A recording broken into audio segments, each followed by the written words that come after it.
Oi, meu nome é Luara, eu sou fisioterapeuta e aqui nesse perfil eu falo sobre fisioterapia intensiva e também estou começando a falar sobre atendimento domiciliar. No vídeo de hoje a gente vai falar sobre evolução da fisioterapia na UTI. Quando a gente está inserido num ambiente de terapia intensiva, existe algumas coisas que o profissional de todas as categorias precisam fazer para escrever o que você fez com o paciente, como você encontrou ele, quais foram suas condutas. A gente sempre coloca essa evolução, a gente chama de evolução, no sistema, né? Quando existe o recurso de fazer isso em sistematização no computador e tudo mais, quando não, evoluído à mão. Eu trabalho na verdade em hospital, trabalhei por muitos anos em um hospital, agora eu fiz uma transição, estou em outro hospital, mas esse primeiro hospital que eu trabalhei, quando eu ingressei lá em 2016, a evolução na UTI e nos outros setores era tudo feito à mão. Hoje, graças a Deus, né, existe uma sistematização e a gente consegue evoluir os pacientes aí, de forma digital, enfim, no computador. Só que eu entendo que essa não é a realidade de muitos hospitais aí pelo Brasil. Então, eu tive a ideia de criar um modelo de evolução da fisioterapia na UTI para vocês se embasarem, é um guia mesmo, para vocês colocarem as informações do doente nesse modelo, né? E aí você consegue ter uma evolução clínica do seu paciente com relação ao atendimento da fisioterapia. E hoje eu vim falar um pouquinho sobre esse guia, sobre esse modelo de evolução. Esse modelo vai estar disponível para vocês adquirirem, tem um link, vou deixar um link aqui na descrição do vídeo. Se vocês se interessarem, eu tenho certeza que esse modelo, esse guia, ele vai fazer com que você não perca tanto tempo evoluindo o paciente. Para quem já é da área e entende, vocês obviamente percebem que atender o paciente é o menor dos nossos problemas. Agora, sentar e escrever tudo de uma maneira organizada, com um pensamento organizado, termos técnicos e tudo mais, é o mais difícil. Então, eu criei esse modelo de avaliação para vocês, para facilitar a vida de vocês aí na UTI, ok?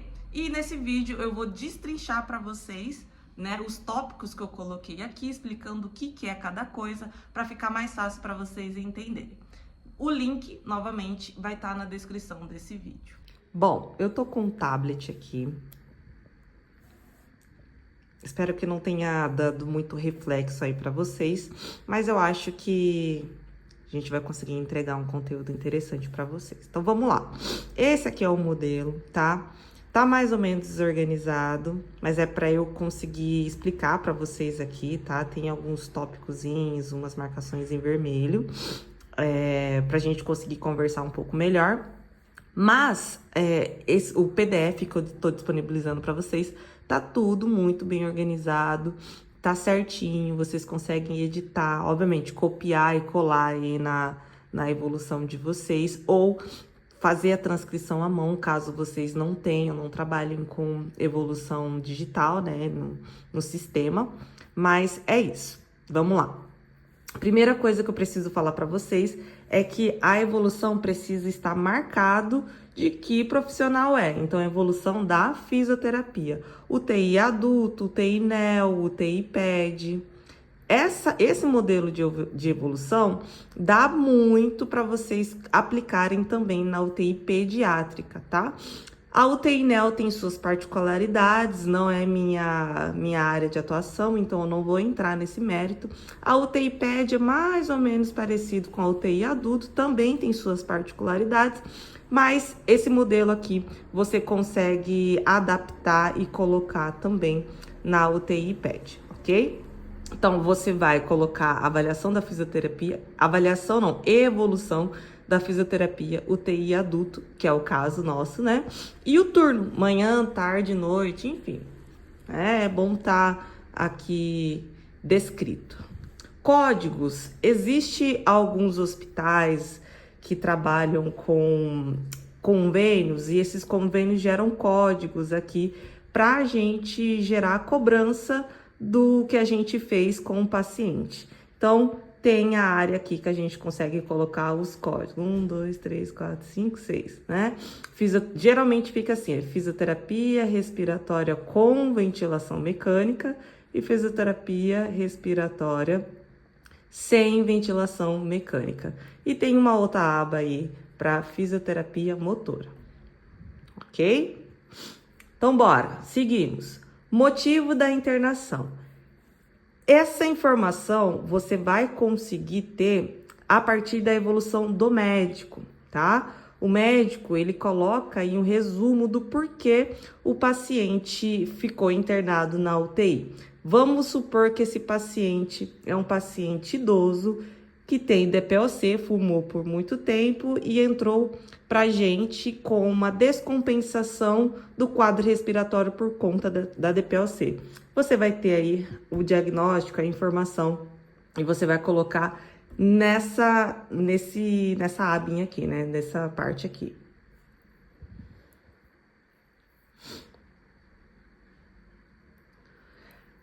Essa parte aqui significa antecedentes. Opa!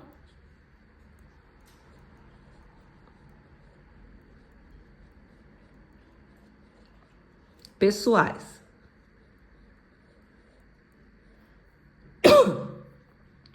Aqui você vai ter as informações das doenças prévias que o paciente tem. Então, ele é hipertenso, ele é diabético, ele tem DPOC, ele tem insuficiência renal, né?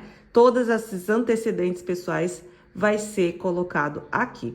Então, voltando aqui a parte do diagnóstico, motivo que levou o paciente a ser internado na UTI, e os antecedentes pessoais são as comorbidades que o paciente tem, beleza? HMA, lembra? História da moléstia atual. Então, o que aconteceu com o paciente que ele foi levado para uma internação na UTI? Vou dar um exemplo aqui para vocês. Segundo informações colhidas, paciente evolui com queda do estado geral, mais insuficiência respiratória e rebaixamento de nível de consciência, né? Sendo necessário intubação orotraqueal na origem, enfim, a historinha aí que aconteceu com o paciente para ele ser admitido na UTI. Agora, informações um pouco mais pessoais desse paciente. Vamos entender que esse paciente ele está na ventilação mecânica, tá? Quando está em respiração espontânea, ar ambiente, é muito mais fácil. Vamos colocar aqui, ó, idade desse paciente. Essas informações são bem importantes pra gente, tá? Idade, 74 anos, altura.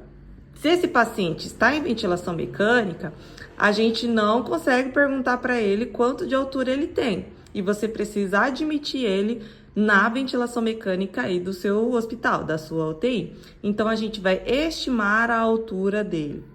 Como é que a gente vai estimar? Tem um vídeo aqui já falando. A gente utiliza a altura da una aqui, né, do braço. E aí tem uma tabela que também tá nesse vídeo. E, por exemplo, a altura da una deu 25 centímetros. Então, é um paciente homem, tem 74 anos e 25 centímetros de altura da una. Vai lá, vamos supor, você vai olhar na tabela, tá muito fácil. Você olha na tabela, com essas informações, deu 1,70 m, vamos supor. Então, aqui vai ser 1,70 m, ok? Dá uma olhadinha no perfil que tem esse vídeo explicadinho certinho para vocês. E aí, também tem um vídeo falando do cálculo do peso predito para homem e para mulher, né? A gente aplica esse 1,70 m naquela formulinha e aí a gente consegue achar o peso predito. Vamos supor que é 64 quilos. E aí, ó, a gente tá entendendo que esse paciente tá em ventilação mecânica e ele pesa 64 quilos. Qual que é o volume corrente que a gente vai deixar já pré-definido pra gente ter uma ventilação protetora aí para ele? De 6 a 8 ml por quilo de peso, que é o que é considerado na literatura. A gente vai fazer 64 vezes 6 e 64 vezes 8. Não vou fazer essa conta aqui, vamos supor que deu 300 a 600. Então, a gente vai deixar marcado aqui o volume corrente ideal que esse paciente deve ser ventilado para a gente proteger o pulmão dele. Informações que a gente acha que não é relevante, mas é. Quando que ele foi admitido na UTI? Então, vamos dizer que ele foi admitido no dia 9/9/2009. Qual que foi o dia da ventilação mecânica? O dia que ele foi entubado? Se não foi com você, você precisa ter essa informação na origem. Muito provavelmente, na evolução do médico, da enfermagem, vai ter essa informação para vocês. O dia que esse paciente foi entubado. Então, vamos entender que ele foi entubado no mesmo dia, lá na onde ele estava. Então, o dia da ventilação mecânica. E aqui, conforme a gente vai evoluindo com esse paciente, qual foi o dia da extubação do paciente? Assim que você extubar, você vai alimentando essa evolução aqui com o dia da evolução, ou da extubação. Se por um acaso falhar, você também precisa ter essa informação aqui. Então, ele chegou dia 9, a intubação foi dia 9, estubou no dia 10 e falhou no dia 10. Dia 10/9/2009, esse paciente falhou na extubação. Vocês estão conseguindo entender? Vai deixando aí nos comentários perguntas, tá bom? E aí eu vou tentando responder para vocês. Outra coisa muito importante, status funcional prévio. Ah, Luara, esse paciente está em ventilação mecânica, eu não consigo saber como que ele era previamente em casa. Aí a gente vai ter que entrar em contato com a família, aproveitar quando a família for visitar, ou ter essa informação colhida com a enfermagem, com o médico, a gente precisa ter. Então, geralmente, vamos entender que esse paciente de 74 anos, ele era totalmente ativo, fazia as coisas dele sozinho, mesmo com a limitação da idade e tudo mais, caminhava sozinho, enfim. Então, previamente independente em suas atividades de vida diária. Então, previamente independente em suas AVDs. Ok? A gente precisa ter essa informação para a gente devolver esse paciente, né? A gente vai trabalhar para que a fisioterapia na UTI é o quê? A gente precisa devolver esse paciente da melhor forma possível para a sociedade, reinseri-lo funcionalmente, né? Melhor para a sociedade. E aqui a descrição vai ser como que você encontrou esse paciente. Então, se for uma admissão, admito o paciente na UTI, em ventilação mecânica, bem adaptado, sedado com propofol, fentanil, utilizando drogas, noradrenalina, vasopressina. Esse paciente está bem ruim, né? Mas, enfim, a descrição é como você encontrou, como você admitiu esse paciente, né? E aí, você vai admiti-lo, vai colocar os parâmetros baseados aqui na conta que você fez, do peso predito, do volume corrente. Você vai ajustar o modo. Eu costumo ajustar o modo em PCV, pressão controlada, ok? Então, você vai colocar aqui, ó, pressão controlada de 15, PIP de 5, FI de O2 da admissão de 100%. Depois, na evolução, você vai entender por que eu coloco assim. Tempo expiratório de 1.0, sensibilidade, tudo aqui, tá bom? Sensibilidade menos 1,5, ok? Basicamente isso. Sinais vitais, óbvio que você precisa ter essa informação diária. Aqui, todo dia vai mudar, porque cada hora o paciente vai estar de um jeito. Então, você precisa colocar frequência cardíaca, pressão arterial, frequência respiratória e saturação. Informações importantíssimas, ok? E a ausculta pulmonar, como é que você auscultou esse paciente? O que está apresentando na ausculta pulmonar? Murmúrio vesicular presente bilateralmente, sem ruídos adventícios. Beleza? Ou com roncos, ou com sibido, com estertoração, com crepitação e tudo mais. Gasometria arterial, a data que foi colhida, né? E os valores aqui, ó. Tá até com a colinha aqui para você saber a sequência. pH, PCO2, PaO2, BIC, Base Excess e saturação. Você vai colocar diariamente isso aqui também. Precisa ser verificado diariamente. Nível de consciência. Existem duas escalas na UTI que a gente acaba utilizando mais, que é a RASS ou a escala de coma de Glasgow. Essa escala aqui a gente vai colocar quando o paciente estiver sedado.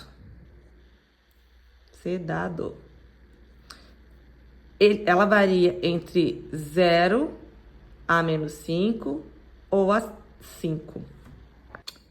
É isso mesmo, eu dei uma olhadinha lá, aqui vai ser 4, pelo que eu vi. Mas é basicamente assim, ó, paciente sedado, -5 significa que ele está muito sedado. E esse valor aqui a gente não quer.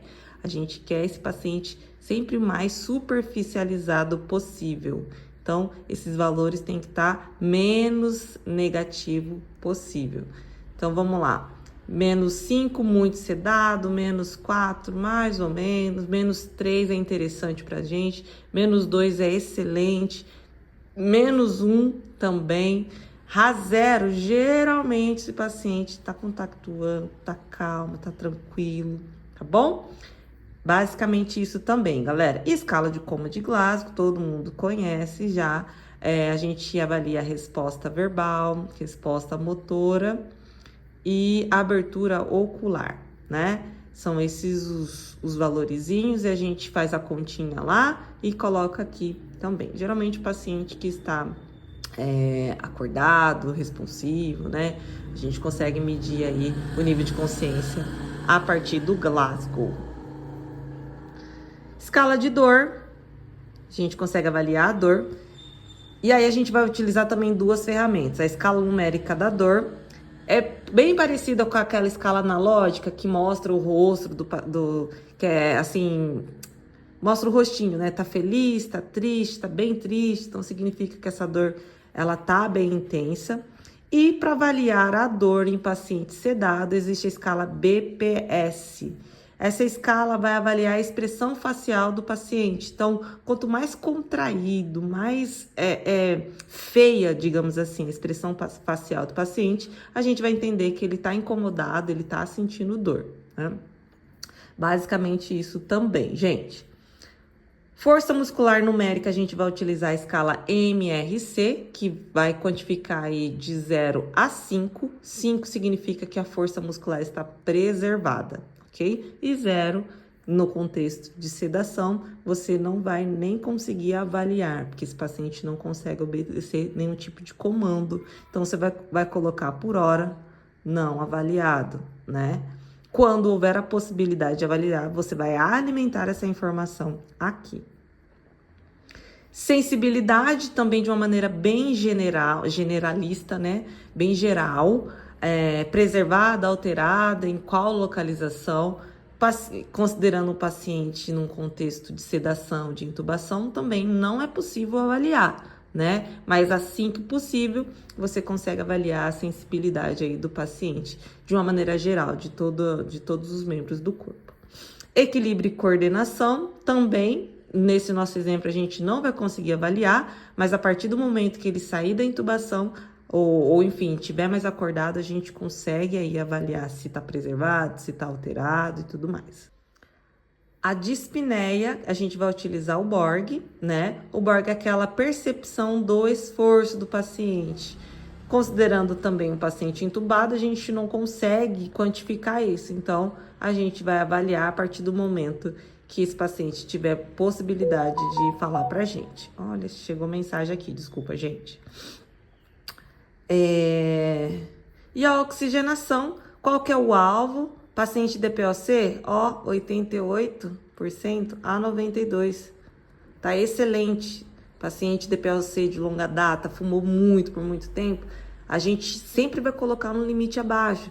Muito oxigênio para esse paciente vai ser pior para ele. Então, no nosso exemplo, 88 a 92, definimos o alvo de saturação e aí a gente vai ver a cada dia, a cada período, a cada momento que você vai atender, qual é a saturação que você encontrou esse paciente.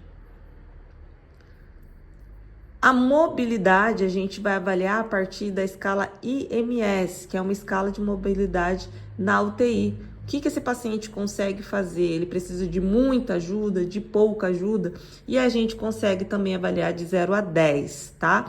10, esse paciente consegue fazer tudo sozinho na UTI.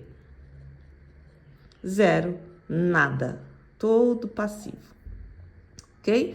Marcos da mobilização, esse aqui é a cereja do bolo, é o pulo do gato pra gente mostrar o nosso trabalho, pra gente ter um pouco mais de foco na gente, sabe? Então, o que a gente tá conseguindo fazer com esse paciente? Ó, o paciente mesmo entubado, ele sedestou o beira-leito, isso é um marco de mobilização. Propomos aí para a equipe médica para fazer o desmame de sedação, abrir um PSV para esse paciente, para a gente ter a possibilidade. Não tem possibilidade de fazer extubação desse paciente, tem alguma coisa que impede, mas isso não vai impedir da gente mobilizar o paciente. Então, sim, vocês vão ver paciente entubado deambulando, com toda certeza. E aí, aqui a gente consegue mostrar para a equipe médica, consegue mostrar para a chefia que, ó, mesmo paciente entubado, a gente consegue ter marcos de mobilização, a gente consegue mobilizar, sedestar, colocar ele em pé, fazer exercícios ativos, resistidos. E assim, tá todo mundo careca de saber que a força muscular, principalmente em membros inferiores, está associado a uma melhora, a uma extubação precoce, a uma melhora da musculatura respiratória. Então, a gente precisa mobilizar. Isso aqui é a nossa cereja do bolo, é onde a gente vai aparecer para a chefia, né? Aí na UTI. E aqui as condutas que você fez, olha. Chegou, viu a gasometria, viu que tem alguma coisa alterada, vai lá, faz o seu ajuste na ventilação mecânica. Vamos lá, aumenta a frequência respiratória. Você vai colocar lá que você aumentou a frequência respiratória. O que você fez? Auscultou ronco, fiz manobra para higiene brônquica. E aí você aspirou. Verificação do cuff, é muito importante. Ai, caramba, olha só eu errando aqui. A gente vai verificar o cuff. Por quê? Porque se esse cuff estiver desinsuflado ou perder... Oh, meu Deus! Ou perder pressão lá dentro, muito chance desse paciente adquirir uma PAV. Então, a gente vai deixar lá em torno de 15 centímetros de água. Troca do filtro HME, a gente vai colocar aqui também. E aí, a gente vai colocar, poxa vida, CDC esse paciente beira-leito. A gente conseguiu trabalhar um ortostatismo com ele, exercícios resistidos. Então, você vai colocando sempre aqui as suas condutas, o que você fez e como você deixou esse paciente aí na UTI. Gente, tá uma bagunça. Eu espero que vocês tenham entendido. Esse guia está disponível para vocês de uma maneira mais bonitinha, mais bem alocada. No link da descrição, vocês podem entrar e adquirir. Não é um preço exagerado, tá bom? É um preço totalmente acessível. Entrem lá e espero que vocês tenham gostado do vídeo e até a próxima.